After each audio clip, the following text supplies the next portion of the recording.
ਹਾਂਜੀ ਉਹਨਾਂ ਨੇ ਮੈਨੂੰ ਮਾਰਿਆ ਨੇ। ਓਏ ਛੋੜ ਪਰਾ, ਕੋਈ ਨਹੀਂ, ਤੈਨੂੰ ਐਵੇਂ ਇੱਕ ਅੱਧੀ ਹੋ ਜਾਂਦੀ ਐਵੇਂ, ਛੱਡ ਤੂੰ ਪਰਾ, ਰੋਲਾ ਮੁਕਾ। ਤੈਨੂੰ ਸ਼ਰਮ ਨਹੀਂ ਆਉਂਦੀ?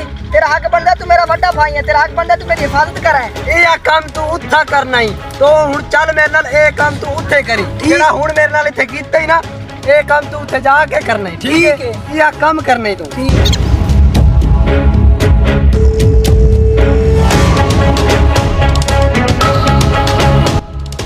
ਇੱਥੇ ਕਰਨਾ ਜਿਹੜਾ ਤੂੰ ਮੇਰੇ ਨਾਲ ਉੱਥੇ ਕੀਤਾ, ਠੀਕ ਹੈ?